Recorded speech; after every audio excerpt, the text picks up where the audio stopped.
We are into game, of course, and into tournament on the AOV Valiant online community tournament thing. My name is TJ, joined by always my Pocky Stick. As we get into the game here against M8HEXA SnP versus EurasiaSuperfly, we're going to see a Superban and a Ryoma coming off the board in a Zennial first pick. Really Zennials are very... Not to distract you, it was just a really good tasting Pocky Stick. Wonderful. Zennial's a fantastic first pick. Pretty much safeguards anybody that's going to get dove on. Lindis Mallet coming out. I like the Lindis in the jungle. You want to make sure you're fighting in the jungle a lot. You're looking to invade the enemy camps a lot. And in this tournament, this is going to be the number 8 seed, M8HEXA, versus the number 38 seed, EurasiaSuperfly. I talked to a few of the players on some of the other teams. Can we talk about how great a name EurasiaSuperfly is? It's pretty fantastic. Okay, continue. That was it. It sounds like a large airplane. Like a super airplane. Ladies and gentlemen, welcome to United Airlines flight. Today we're going to be flying on a EurasiaSuperfly 703. We're going to have a quick flight from Defeat Town to Victory Town. Here to you, flown by either Kali or Tulin. Interesting. But some of the players from the region said the EurasiaSuperfly is a team on the rise and a team to watch. Would you say they're gaining altitude? That seems to be what the radar's telling us. Okay. Well, my radar has picked up a Kali telling us. And those are some very strange readings indeed. Well, they're very rangy heroes. They're going to fly at very high altitudes, whereas the Tula and Lindis like to fly low, under the radar. Right. But also, we don't see a lot of Telenas because, much like a biplane, she's obsolete in the Western meta. Just because you're not equipped with today's most advanced technologies like flickers or dashes does not mean you cannot be effective. Okay. I'm glad to see you have a belief in the Telenas. We do have a Thane coming through as well, and that's notable. I'm sure you have plenty of opinions, because I see you play him. Even well. So, why haven't we seen a lot of Thane recently in the Western meta, and does it or does it not reflect on his play here? Why we don't see much in the Western meta? I don't know. He's a great counter to Alice. I don't think people have really adapted to the Alice yet. His ultimate can go off through Alice's ultimate. You don't really care as much because you can dive right through the slow. As long as you don't start it before you're in the ultimate, you can still dash through it. So we'll see. The Koreans really, in the Southeast Asia meta, is really like the Thane into the Alice. And he's also able to push through a lot of things to get to that back line. You can bring the whole team with you back there too. Much like a minivan. Yeah. Get everyone in the back, pass out some car snacks like Pocky Sticks. Maybe more like a snowplow. Because Thane's going to bring everything with him. Beep, beep. I like it. Well, let's watch this Thane then, because that's exactly what needs to happen. You need to provide pressure onto the backline, get to that Telenas Kali combo early on, and your major dissuasion from doing so is going to be a Zennial and an Alice. You can't forget about the Zephy's. Zephy's can be a tough wall to crack himself. Ready. Now Zephyrs is finding action. Zell needs to fall back. Get a little bit dangerous for him on this invade attempt. They're knocked down to about half HP. Got the regen, so I guess they'll just keep pressuring forward. They've successfully bullied a lot of pressure off of this Sage Golem. And the rest of the team's coming through to confirm. Lindis taking the lead with the aid of the might buff that's already been picked up. There's a good Valiant charge. XQ very low. Will go down. Husky to follow. The mates are in trouble. Jones takes a ton of damage underneath the tower, but successfully disengages, and it's 2 kills to nothing. That was a beautiful delay invade by the Lindis there. And Thane is blocked off any possible escape. He had it timed to where his dash was coming up, or the Valiant charge was coming up right as the Zennial was about to get out. And he had his passive safe so that he could take those tower shots and actually dive them.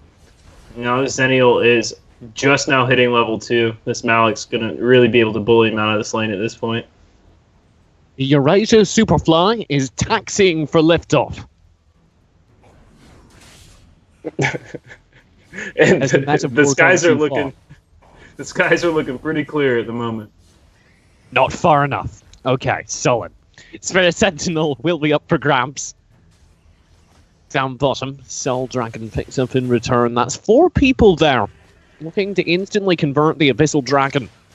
And I don't think they're having a lot of trouble. M8HEXA, I think, will be able to pick it up. Bucks nearby.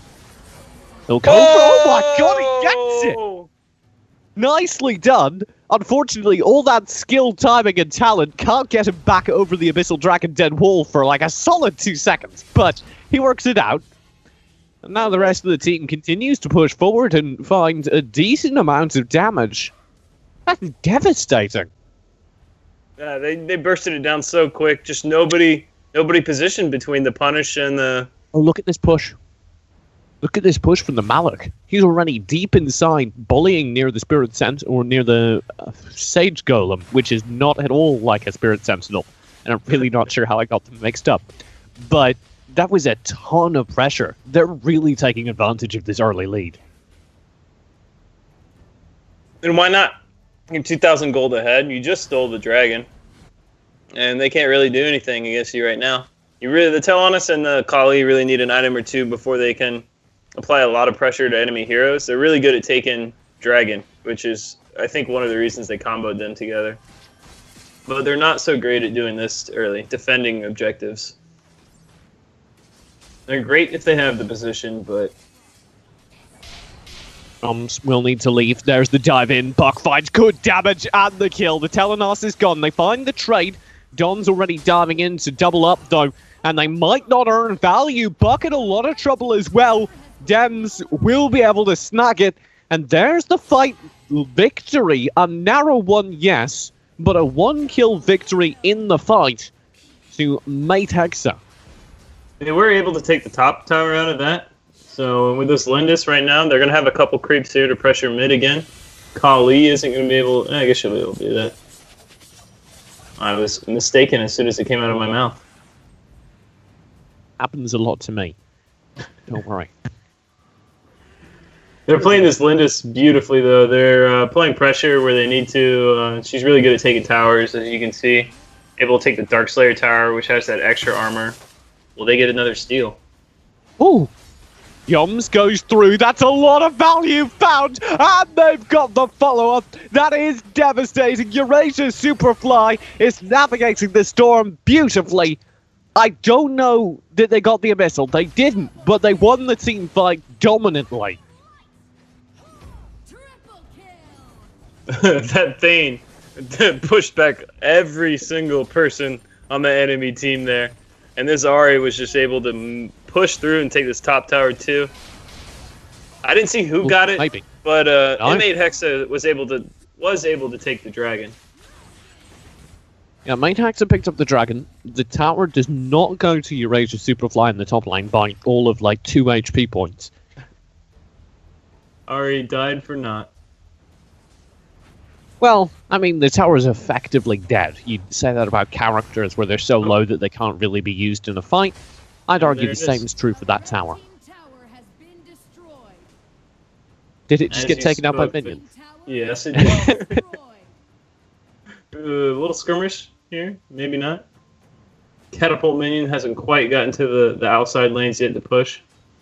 So, the wave die pretty quick when you don't have a catapult in there. You're not able to apply tons of pressure unless you have the lots of heroes there to protect it.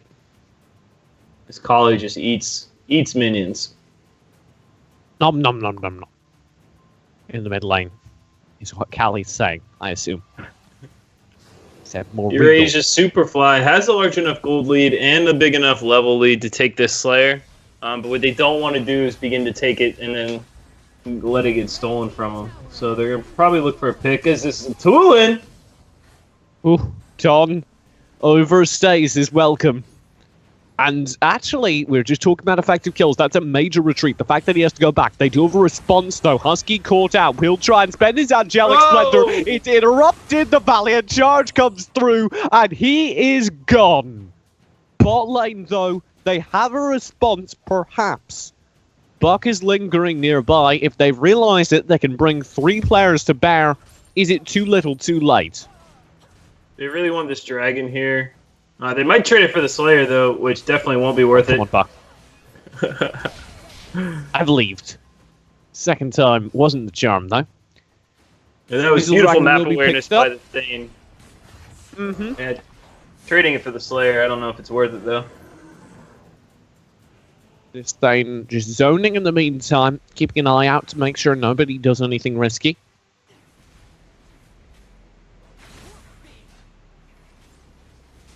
It looks like this is going to be EurasiaSuperfly in dominant control of the game. With this Slayer buff, they can do so much. Yeah, and they really don't have to rush it here. They have a large gold lead. They can kind of slow play it a little bit and take these towers.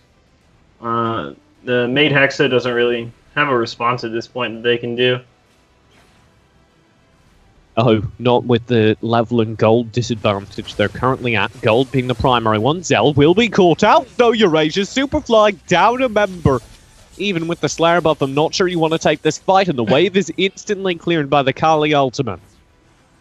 Even though you're that far ahead, you still can't just walk under towers like that. I'm not sure what happened there. Here. Yeah. What if you tried? That's what happens when you try, right there. Okay. Will be under pressure. He backs off. Husky may have gone too far forward. King's Glory will pick up the kill, but the Hissy Vic combo is good. XQ goes down as well, though, as the combo isn't good enough. Not even with Kali's Grievance ultimate pounding in the entire time. That's 2 players down now for the defending mates. They may be in trouble, particularly as Buck attempts to solo a 1v3. And it very nearly works out. Scratch that, I think it has worked out. They're all so low. The push from Yums will secure the tower. Zell finds a double knock-up. Clean combo from his shock. And they find yet another kill. EurasiaSuperfly is well on the radar. Been marked. Yeah, their execution and wave management have just been really impressive here. If it's not the Auri creating pressure on the opposite lane, it's been the Lindis. And it's really forced the M8HEXA here to split up their team fight where they don't really want to as much. With the Alice and the Kali, you really want to fight grouped up together so you can take advantage of the Zephy low cooldowns and just continue to bounce in and out of the fight. Teleanis doesn't really want to split up either. She likes to be stationary and just be able to sit there and right-click or auto-attack. And the Stain is the same level as the Zephy, so that's when you know you're in trouble, when your support is the same level as your jungler. Yes. I think that's accurate. Don, it's a... And in Zaya... I shouldn't try and read names. That should be my... I'm always green. I legitimately thank you for having your name with the numbers in it. It makes it easier for my dyslexic self to read it. Moment of honest You're very truth. welcome. This Malik's going back in under tower. And the same thing. Same exact motions. This time, though, Buck's on the flank. He finds the trade.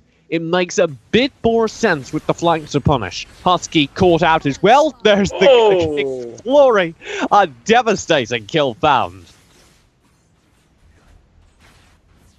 And that's the potential that Thane brings, just to clean up people like that. All you gotta do is get them low, and nothing can stop it. Oh my god, they just committed to that tower. Okay.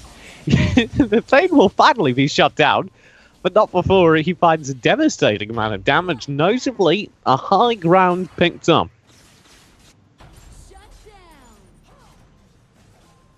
And it might look like the EurasiaSuperfly's like dying a little more than necessary, but at this point in the game, if you're trading 1 hero, even 2, as long as both your other lanes are pressured in for inhibitor towers, then they're fairly safe trades that you can make on the map. Dive, Zell thinks better of it, cancelled out of his shock, barely survives the barrage. Ooh. Just needs to back out, and does. Not bad, Zell still a buck can be picked up. Zell just likes to go. He wants his tower so bad. It's the same tower, it's the same lane he keeps hard committing in, isn't it? Yeah. Oh, there's an interesting pickup from Thane. He's going to pick up Ancestral Glory. Interesting. Don't normally run. Here might be why. He commits underneath the tower, draws focus. Maybe you can play a little bit more risky with the aid of that Ancestral Glory. It might not as well if they're not paying attention. Recognize that you have it. Yoms will be in trouble. Oh, Zell, what are the odds he ults under this tower? I am really surprised we didn't see it there. Especially after the last few mid engagements have gone. I mean, close to 100%. Buck just solos it to save his ally from further tower dive disgrace. With Dark Slayer in 30 seconds, is that going to be game? If Eurasia Fury is able to secure it with a few to no deaths, then it's game right there. If M8HEXA is able to secure it, I think it's going to be drawn out for another 3 to 4 minutes. They just need 1 or 2 more items on their carries to get back in this, really. Zephy's realistically only has 2 items right now. Until Honest just now finished up the Claves. Once she picks up her 3rd item, she'll be doing a lot more damage in these team fights. It's just, are they going to be able to keep her alive? Pressure onto that jungle Irie there. They need to respond. Believe they're going to get this Slayer completely uncontested. That way. A pickup secured, confirmed. The Slayer buff in hand. EurasiaSuperfly look for the game. Here's the there goes the Thane. Yeah, will hard commit. Remember, he has the Ancestral Glory. He pops the King's Glory. Will go down as the shot comes through from Zell, though. He's back on the board, and this looks to be the high ground tower. The kills are being found, but not quickly enough. 4 players still remain for EurasiaSuperfly. Buck takes an uncomfortable amount of damage, but Denzi and Mario both just need to play underneath the base, and they head off to it. There you go. EurasiaSuperfly, correct me if I'm wrong, upsetting the seeding and defeating M8HEXA SnP. Yeah, that would be a 38 over the number 6 seed. And they just, it did not look like this. Eurasia just played a really clean game there. They were in control the whole time. The Thane was making some incredible plays. 6 kills from the Thane. Holy cow. There just really wasn't much they could do. M8HEXA, that is. Yeah, that was really cool to see. Well, 21-8, like you say. And if possible, I'd love to see the details tab, because I want to take a look at how much of the team's damage Yums and Zell took. Oh, man.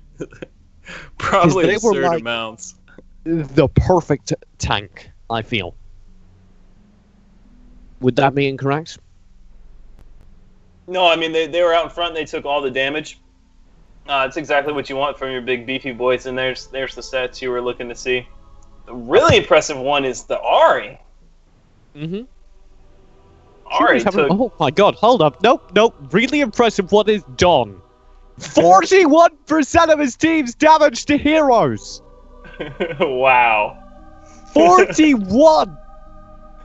What an animal on Tulin. 95% of the team's kills. 41! That's insane! The Kali technically did a larger percentage, but 3,000 less damage, which is the other crazy part about all of this. 44% on the Kali. Yeah, that was a good Kali from Mario. I certainly don't want to take anything away from that, especially being on the losing side. Only being, or being as close to the damage total of that Toonland as he is impressive.